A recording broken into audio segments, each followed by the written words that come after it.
నమస్కారం. లక్ష్మి చెప్పే కథలకు స్వాగతం. వీణులతో వీక్షించటానికి సిద్ధం కండి.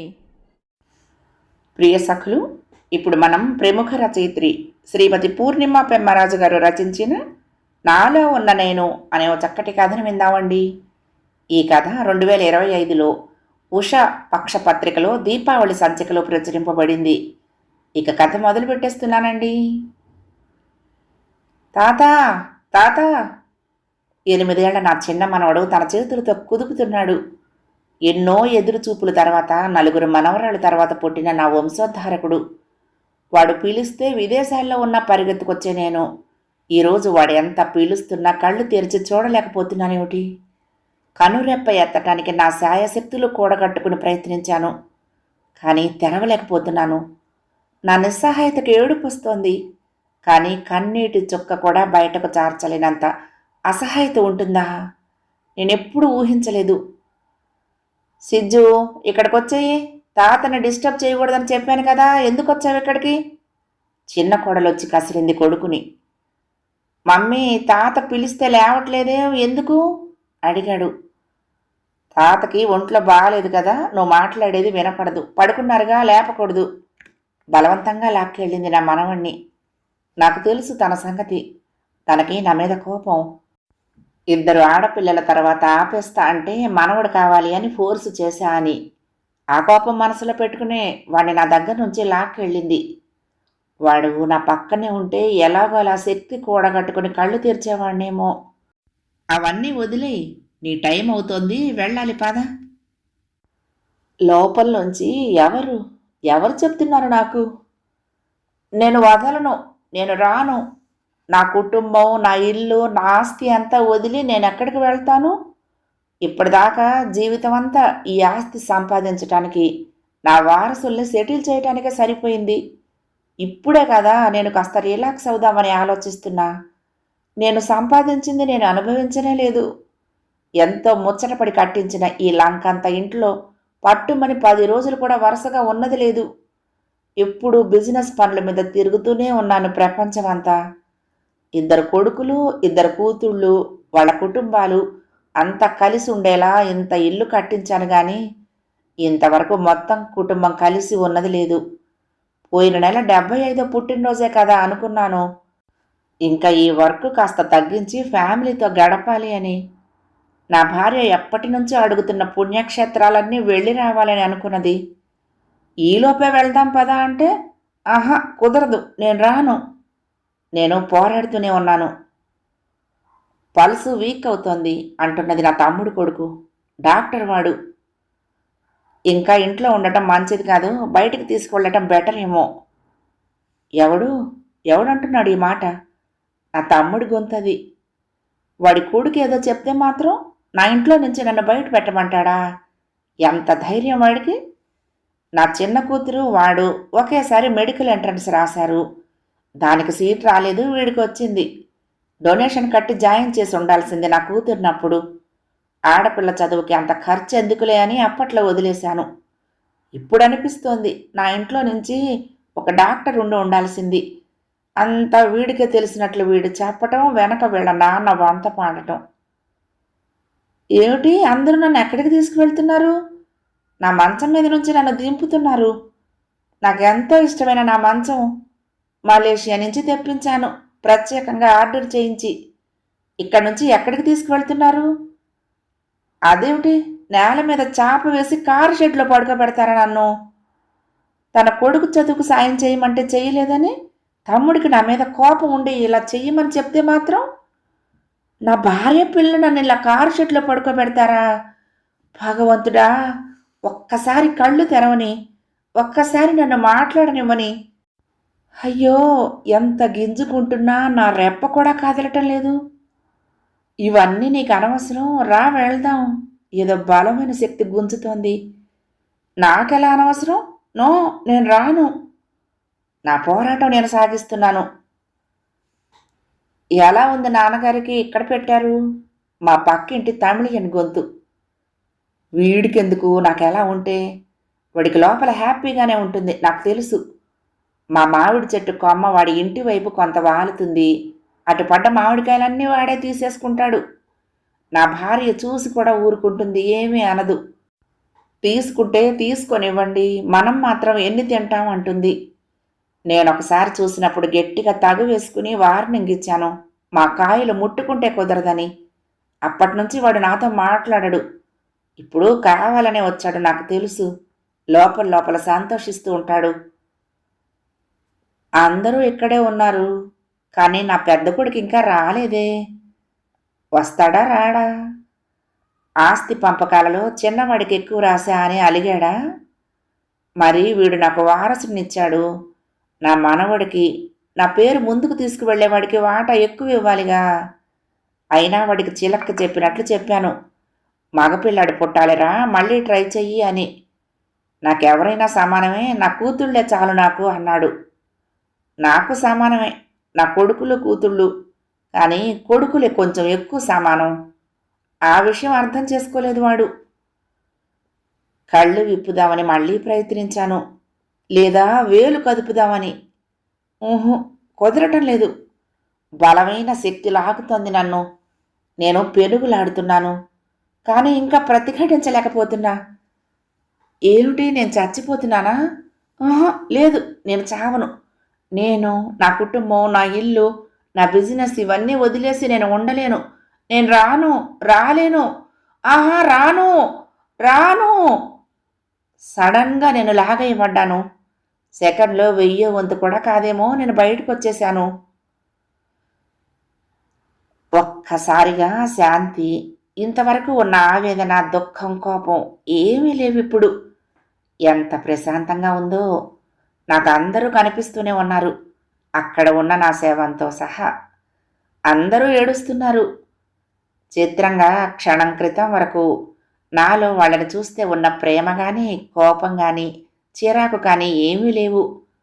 అందరూ ఒకేలాగే ఉన్నారు. నా కుటుంబం కానీ, తమ్ముడు కానీ, పక్కింటి వాళ్ళు కానీ అందరూ ఒకేలా ఉన్నారేమిటి? వాళ్ళు ఎవరెవరో నాకు తెలుస్తోంది, కానీ ఎందుకో అందరూ ఒకటే అనిపిస్తున్నారేమిటి? అక్కడ పడుకున్న నా శరీరం చూస్తూ ఉంటే నాకేమీ అనిపించటం లేదెందుకు? ఎన్నో సందేహాలు. అవి తీరేదెలా? నేను తీరుస్తానుగా నీ సందేహాలు. పరిచితమైన గొంతు. ఎవరు? దేవుడా? అదేమిటి, రాముడో కృష్ణుడో కనిపిస్తాడు అనుకుంటే నేనే కనిపిస్తున్నా. దేవుడు నాలాగా ఉన్నాడేమిటి? భగవంతుడా, నా రూపంలో వచ్చావేమిటి? నీ రూపం చూపించవా? ఆర్తిగా అడిగాను. ఏం చేద్దామంటావు? నాకు నామరూపాలు, ఆద్యంతాలు లేవని నీకు తెలుసుగా. మరి రూపం లేదు నాకు. అందుకే నీకు నచ్చిన రూపంలో కనిపిద్దామని. నీకు నీకన్నా నచ్చినది ఇంకేది లేదని నాకు తెలుసు, అందుకే ఇలా వచ్చా. నవ్వాడు భగవంతుడు. అలా ఎందుకంటావు స్వామి? నేను రోజు పూజ చేస్తాను, ఇంట్లో హోమాలు, అభిషేకాలు చేయిస్తాను. గీతాపారాయణం 18 సార్లు చేశాను. ప్రతి ఏడు తిరుపతి కాలినడకన వెళ్తాను. ఎన్నో అనాథాశ్రమాలకు సాయం చేశాను. ఎన్నో గుళ్లకు డొనేషన్స్ ఇచ్చాను. నేనేదో స్వార్థపరుడిలాగా నాకు నాకన్నా నచ్చింది లేదు అంటున్నావు. నాకు కష్టం అనిపిస్తోంది అన్నాను. అవును, అన్నీ చేశావు, కానీ ప్రతి చోట నీ పేరు కనిపించాలని చేశావు. డొనేషన్ ఇచ్చేటప్పుడు పత్రికలో నీ ఫోటో వేస్తారో లేదో అడిగి మరీ ఇచ్చేవాడివిగా. శరణాలయాలకు కానీ, దేవాలయాలకు కానీ, లేదా ఎలాంటి సహాయం చేసినా నీ పబ్లిసిటీ చూసుకునేగా చేసింది. సరే, భక్తుడిగా నువ్వేం చేసినా నీ పక్కన కోరికల లిస్టు పెట్టుకునే చేశావుగా. నాకు మనవడి నువ్వు, నీకు హోమం చేస్తా. నాకు టెండర్ ఇప్పించు, నీకు కిరీటం చేయిస్తాను. ఇలా నాతో ఎప్పటికప్పుడు బిజినెస్ మాట్లాడుతూనే ఉన్నావుగా. దేవుడు నవ్వుతూనే ఉన్నాడు. చుట్టూ చూశాను, అంతా ప్రశాంతత. అదొక అద్భుతమైన వర్ణనకు అతీతమైన శాంతి. అక్కడంతా ఒక వెలుగు. ఇదే స్వర్గమా? అక్కడ ఉన్నది ఎవరు? నా దగ్గర గుమస్తాగా పనిచేసి 10 ఏళ్ల క్రితం చనిపోయిన జోగినాథం కాదు? ఎందుకు అందరూ నాలాగానే కనపడుతున్నారు నాకు? అయినా గుర్తుపట్టగలుగుతున్నాను ఎందుకు? నేను అడగలేదు ఈ ప్రశ్నలు. కానీ ఎదురుగా ఉన్న నా దేవుడికి తెలిసింది నా ప్రశ్న. అందరూ నీలాగానే ఎందుకు కనపడుతున్నారు అంటే నీకు అర్థమయ్యే ఉంటుంది. నేను, నువ్వు, ఆ జోగినాథం, నీ కుటుంబం, నువ్వు పెంచుకునే నీ కుక్క, నీ పక్కింటి తమిళియన్, నీ స్టాఫ్ మాత్రమే కాక ఈ సమస్త ప్రపంచం ఒకటే. కనిపించే పేరు, రూపమే గుర్తించి మీలో ఉన్న మిమ్మల్ని తెలుసుకోవటం లేదు మీరు. నువ్వైనా నీ శరీరాన్ని, నీ పేరును ఎంతగా ప్రేమించావంటే నీతోనే ఉన్న నిన్ను, అంటే నన్ను పూర్తిగా మర్చిపోయావు. ఇప్పుడు నీకు అర్థమై ఉంటుంది మొత్తం అంతా కూడా ఒకటే స్వరూపం అని అన్నాడు దేవుడు. అర్థమైంది స్వామి నీ విరాట్ స్వరూపం. ఈ సమస్త జగత్తు నువ్వే నాతో సహా. అర్థమైంది స్వామి. కానీ ఈ విషయం నా శరీరం నిలిచి ఉన్నప్పుడే చెప్పొచ్చుగా. నాతోనే ఉన్నావు, నేనే నువ్వు అంటున్నావు. మరి అప్పుడెందుకు తెలియలేదు? నువ్వు తెలియనివ్వలేదు స్వామి. కామ, క్రోధ, లోభ, మోహ, మదమాత్సర్యాలతో కప్పేశావు నన్ను. నా, నేను అనే 2 పదాలు నీలోనే ఉన్న నన్ను చూడనివ్వలేదు, విననివ్వలేదు. నేను చివరిదాకా చెప్తూనే ఉన్నాను ఇవన్నీ వదిలేయి అని. చివరి క్షణంలో కూడా ఏదీ విడవలేకపోయావు. అందుకే తెలియలేదు. ఇప్పుడు అవేమీ లేవు. అందుకే నేను చెప్పేది అర్థమవుతోంది. So simple. ఎంత అందమైన నవ్వు! ఆ నవ్వులో ఎంత ప్రశాంతత! మరి బయలుదేరు, మళ్ళీ టైం అవుతోంది అన్నాడు దేవుడు. మళ్ళీ ఎక్కడికి స్వామి? నీ మనవరాలి గర్భంలోకి. ఏది వదల్లేను అన్నావుగా చివరి వరకు. అందుకే మరి నీ కోరిక తీర్చడానికి నీ కుటుంబంలోకే పంపుతున్నాను అన్నాడు దేవుడు. వద్దు స్వామి, అప్పుడు అజ్ఞానంలో అనుకున్నాను. నన్ను పంపకు, నిన్నొదిలి నేను వెళ్ళను. అయినా ఆ జోగినాథం ఎప్పుడో ఇక్కడికి వచ్చి ఇంకా ఇక్కడే ఉన్నాడు. అతని లైఫ్ స్టైల్ నాకు తెలుసు కదా. అతను ఎవ్వరికీ ఏమి చేసింది లేదు. జీతం తీసుకోవటం, తన ఇంటి కోసం వాడుకోవటం మాత్రమే చేశాడు. తన కుటుంబం కోసం మాత్రమే తనైన పని చేశాడు. అది స్వార్థమే కదా. ఆయన ఇక్కడ ఉండగా లేనిది నన్నెందుకు పంపిస్తావు స్వామి? నిజమే. అతనికి అతని కుటుంబం కోసం కష్టపడటంతోనే జీవితం అంతా గడిచింది. కానీ రోజు అతను వీధి కుక్కలకు ఆహారం పెట్టేవాడు, ఎటువంటి ప్రతిఫలాపేక్ష లేకుండా. అతనికి వీలైనంత వరకు ఎవ్వరికీ అపకారం చేయలేదు. తన పరిధిలో తనకు వీలునంత వరకు ఎవరి మధ్య భేదం చూపలేదు. ఇది మరీ అన్యాయం స్వామి. కుక్కలకి ఆహారం అందించినందుకుంటాడా ఇక్కడ? అలా అయితే నేను ఎన్నో అనాథ శరణాలయాల్లో భోజనాలు పెట్టాను. నేను ఎవరికి నాకు తెలిసినంత వరకు అపకారం చెయ్యలేదు, ఎవరి పట్ల భేదం చూపలేదు. మరి నన్నెందుకు పంపుతున్నావు వెనక్కి? తీవ్ర అభ్యంతరం తెలిపాను. ముందే చెప్పానుగా, నువ్వేం చేసినా ఫలితం ఆశించి చేశావు. నీ సర్వీస్ అంతా నీ పబ్లిసిటీ కోసమే. ఫోటో వీడియో కవరేజ్ లేకుండా ఏమీ చెయ్యవుగా. అంతెందుకు, ఈ జోగినాథం కొడుకుకి యాక్సిడెంట్ అయి అర్జెంటుగా ₹1,00,000 కావలసి వచ్చే నిన్ను అడిగితే నువ్వు ఇవ్వలేదుగా. కానీ అదే లక్ష్య పెట్టి గుడిలో దేవుడికి వెండి తొడుగు, కిరీటం చేయించి పేపర్లో వేయించుకుని పబ్లిక్తో దండాలు పెట్టించుకున్నావు. నీ దృష్టిలో అది అపకారం కాకపోవచ్చు, కానీ చెయ్యగలిగి సహాయం చెయ్యలేదు. నువ్వు ఏదైనా నీకు ప్రయోజనం కలిగేట్టయితే మాత్రమే చేస్తావు. కనీసం నీ కుటుంబ సభ్యులందరి మీద చూపే ప్రేమలో కూడా భేదం ఉంది. కూతురు కోడలిలో కూతురు ఎక్కువ, కొడుకు కూతురిలో కొడుకు ఎక్కువ, మళ్ళీ కొడుకులిద్దరిలో నీ మాట వినే 2వ కొడుకు ఎక్కువ. నిజమా కాదా? కాదని ఎలా చెప్పగలను స్వామి? అజ్ఞానంలో జరిగిన తప్పులు స్వామి అవన్నీ. నేను అంటే ఆ శరీరం, ఆ పేరు మాత్రమే అనుకుని నాలో ఉన్న నేనును గుర్తించలేదు. కానీ నాకు వెళ్ళాలని లేదు స్వామి. నిన్ను వదిలి దూరంగా నేను ఉండలేను. నన్ను పంపకు ప్రాధేయపడ్డాను. మళ్ళీ దూరం అంటావు? నేను నీలోనే ఉన్నాను ఇన్నాళ్ళు కూడా అని ఇప్పుడేగా తెలుసుకున్నావు. నీలో ఉన్న నువ్వు నేను ఒకటే అని నువ్వు గుర్తిస్తే సమస్త జగత్తులో ఉన్న నన్ను చూడగలుగుతావు. లేదంటే ఈ జనన మరణ చక్రంలో తిరుగుతూ ఉంటావు అన్నాడు దేవుడు. సరే వెళ్దాము. మరి నాతోనే ఉంటావుగా నువ్వు అడిగాను. తల్లి గర్భంలో ఉన్నప్పుడు కూడా మనం కలిసే ఉంటాము. మళ్ళీ చెప్తున్నా, నీలోనే ఉన్నాను నేను. ఆ విషయం గుర్తుంచుకుని నీలో ఉన్న నన్ను, అందరిలో ఉన్న నన్ను నువ్వు చూడగలిగితే ఇక్కడ ఉన్న ప్రశాంతతే అక్కడ ఉంటుంది. నీకు మళ్ళీ మళ్ళీ పుట్టాల్సిన అవసరం ఉండదు. ఎప్పుడైతే ఆ విషయం మర్చిపోయి నీ శరీరం పేరే నువ్వనుకుని నేను నా వాళ్ళు బాగుంటే చాలు ఇంకేం అక్కర్లేదు అనుకున్నన్నాళ్ళు ఇంతే మరి అన్నాడు. ఈసారి అలా జరగదు స్వామి, నాలో ఉన్న నిన్ను నేను వదలను అన్నాను.